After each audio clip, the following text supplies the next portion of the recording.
दिनै मुलुगनां आइजो सान इंटरनेशनल वुमेन डे आरो बे गोथार सानखौ दुलाराय बर' फरायसा आफादा गुबुन गुबुन बोसोराव खुंनाय बायदिनो देग्लाय उदालगुरि कलेजाव दुलाराय बर' फरायसा आफाद आरो उदालगुरि जिल्लाजों जथाय खुंफुंदों। थांनाय बोसोराव जोङो तामुलपुर जिल्लानि कुमारिकाटायाव खुंदोंमोन। बिनि सिगाङाव चिरां जिल्लानि बेंटल कलेजाव आरो आइजोफोरनि गासै बिथिंनि रैखाथि थामोनथा बिथांमोननि जौगानाय आइजोफोरनि जे एम्पावारमेन्टनि बाथ्रा आरो दिनै जोङो फिरफिला बिरबाय फुंनि आर'ज खालामबाय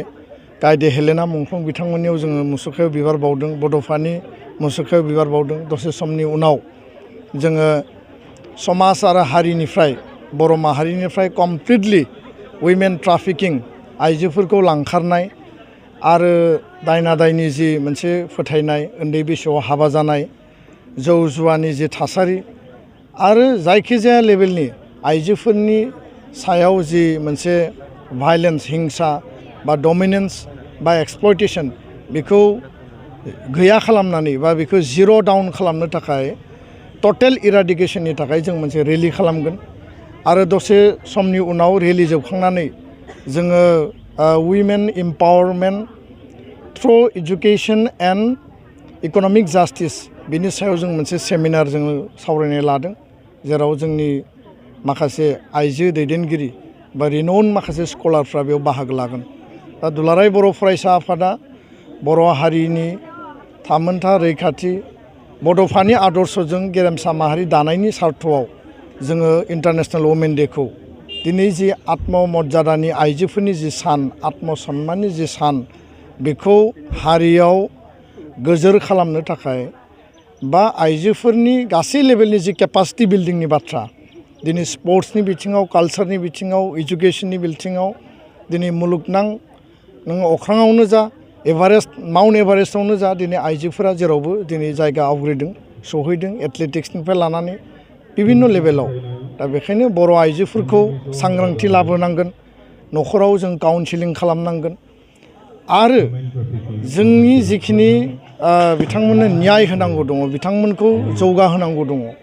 बे गासै मोनसे मेसिभ केम्पेइननि मोनसे रिभलिउसनारि मोनसे प्रसेस बेखौ लानांगौ दङ आरो न'खरा गोग्गोमै गायसनजायोब्ला साफ्रोमबो आइजोआ लेखा रोङोब्ला आरो साफ्रोमबो माने इक'नमिकेलि जुदि सेल्फ रिलायेन्स जायोब्ला सास्टेइन जायोब्ला बर' हारिया जौगागोन। खारन न'खर दानायनि गुदियानो जाबाय जोंनि बिमा, जोंनि आइजो, जोंनि बिनानाव, जोंनि आब' आयं आनैमोन आरो बेखायनो दुलाराय बर' फरायसा आफादा मैया जोङो गलाघाटनि डेलिगेटआव डिसिसन लानाय बायदि बर' बिमा गौथुम बड' मादार एस'सियेसन एबसु जि मोनसे आफाद बे आफादनि सिङावनो बे आलादायै नङा। खारन एबसुआव गोबां आइजो बा जोंनि बिबानगिरिफोर दङ अलरेडि बिसोरो एबसुनि मिशन कुवालिटि इडुकेसन दा कुवालिटि इडुकेसन मुभमेन्ट जोङो फोसावबाय बा बड'फा मिशन फर सास्टेनेबल चेन्ज बे हाबाफारिफोरखौ समाजाव नुजानाय दाङाबाजि जोंनि माने आइजोफोरनि सायाव जि मोनसे इनाय अयनाय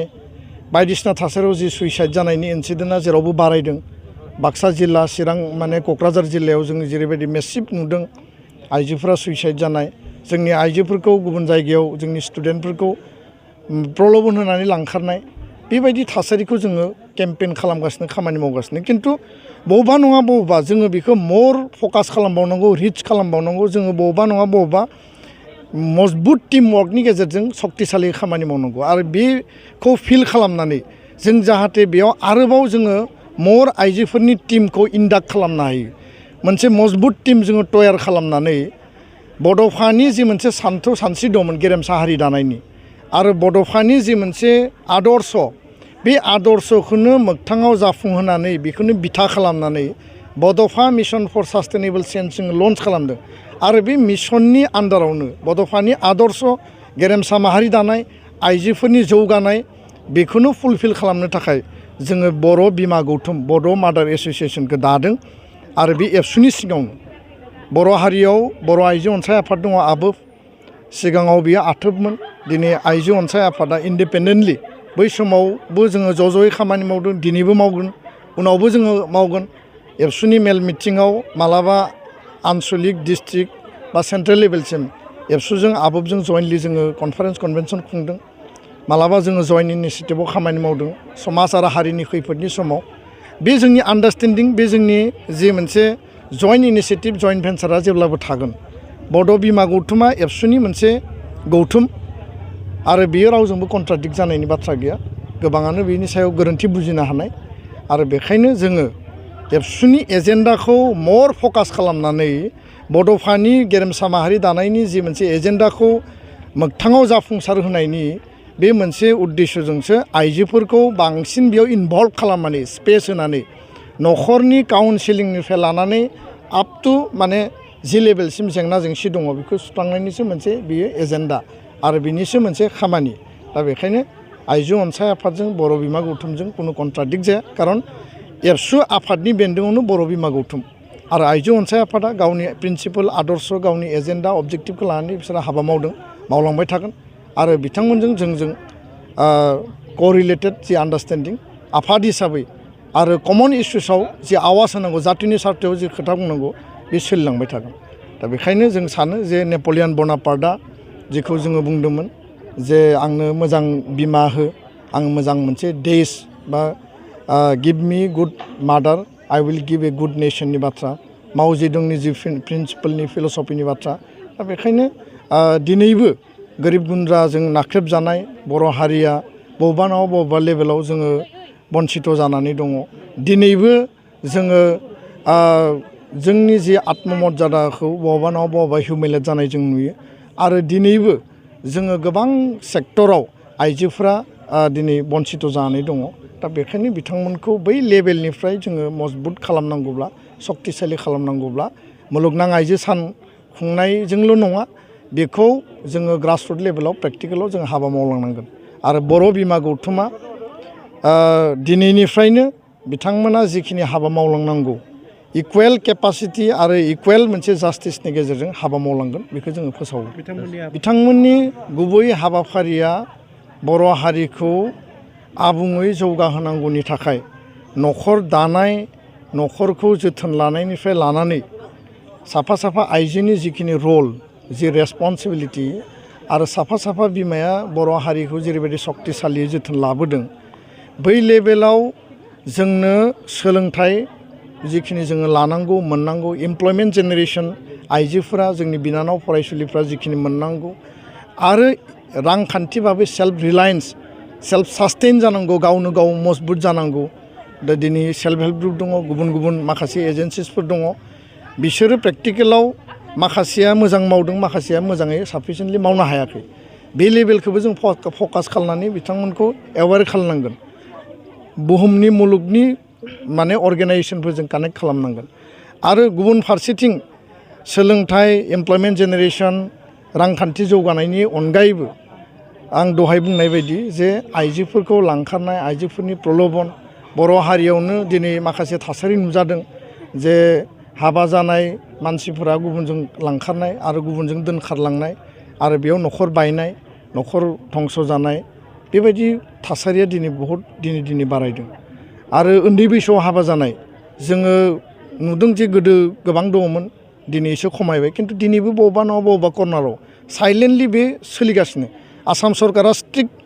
फकास होदों जे कुनु कारनाव चाइल्ड मेरिज जाया जाय चाइल्ड मेरिज खालामो बियो आयेन भाबै दन्दनीय आरो बे जेलाव थांनांगोन थेवबो दिनैबो दाबो गोरों समाजावबो बेबायदि माखासे थासारि जाखोमानायखौ जों नुदों मबाइलनि गेजेरजों ससियेल मिडियानि गेजेरजों गोबां माखासे खैफोदाव गोलैनाय जों नुदों आरो बेखायनो बे दायना आरो दायनिनि जि बिसास आइजोफोरखौ उइक मोनसे पइन्ट लानानै गथ'फोर आरो आइजोफोरनि सायाव जि मोनसे डमिनेन्स बिथांमोनखौ जि दायनि होननानै जि सन्देह खालामनाय जायो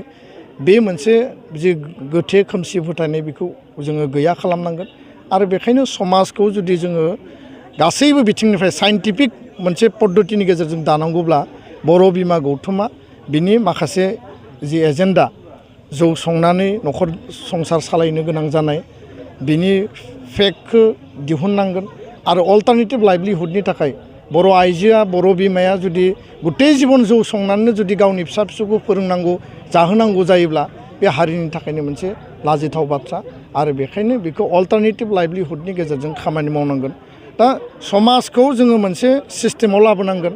आरो बड'फानि आदर्शआनो बेनोमोन जे गेरेमसा माहारि जानांगौब्ला बर' हारिया जौगानांगोन आरो आइजोफोरा हौवाफोरजों लोगोसे समानै जौगानांगोन हौवाफोरा गासै बिथिङाव जौगाजोब्बाय बे बाथ्रा नङा दिनै किन्तु जोङो समान समान मोनसे परिबेसाव लांनायनि इनिसियेटिभआवसो जोङो आइजोफोरनि स्पेसियेल फकास लानानै खामानि मावनायनि खोथाखौ जोङो सावरायदों आरो थांखि लादों सोर सोर दैदेनगिरि बिथांमोनखौ दैदेनगिरि मिरु आफादाव चिफ कनभेनर जोंहा मानगोनां लीला बसुमतारी बायदेव लोगोसेनो एबसुनिनो बिबानगिरि डेपुटि स्पिकार बिबारी बर' बिथांखौ डेपुटि चिफ कनभेनर होदों मिरुनि जाय आइजो बिबानगिरिफोर थायो एबसुनि बियो बर' आइजो बे गौथुमाव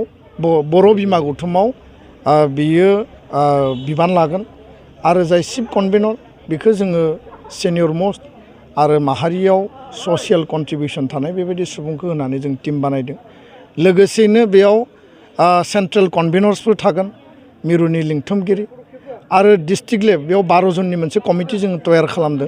chief convenor deputy chief convenor central convenor 10 जन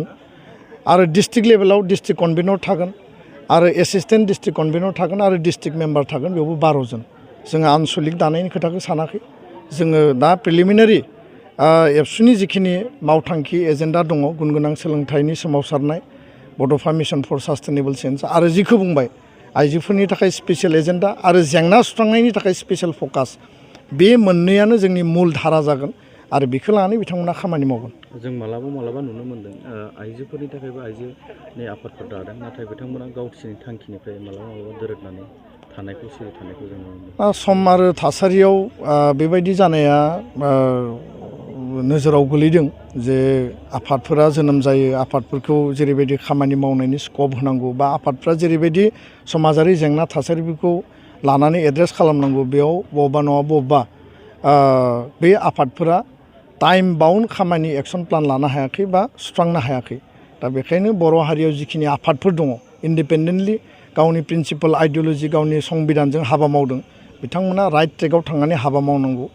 आरो दुलाराय बर' फरायसा आफादा जोङो गोदान आफाद जोनोम होआखै आरो गोदान आफाद जोनोम होनानै समाज आरो हारियाव जों केवास खालामनो सानाखै जोंनि आदर्श आरो जोंनि सान्थौआ गुवार आरो गोथौ आरो बेखायनो एबसुआ जि खामानिखौ मावबाय थादों बबेबा लेभेलाव मेसिभ आरो बांसिन फकास खालामनानै खामानि मावनांगौनि थाखाय आइजोनि मोनसे टिम बानायदों आरो बे टिमखौनो जों बर' बिमा गौथुम बिमुं होदों बे बर' बिमा गौथुमा गावनि नेम एन्ड स्टाइल डिजिगनेसनजों एबसुनि खामानिखौनो बिथांमोना फकास खालामनानै खामानि मावगोन आरो बे एबसुनि बिबानगिरि जागोन आरो सेनियर मस्ट माखासे ससियेल एक्टिभिस्टफोरखौ लानानै बे टिमखौ जों मजबुतै स्ट्रङै हाबा मावहोगोन गोजोन्थों।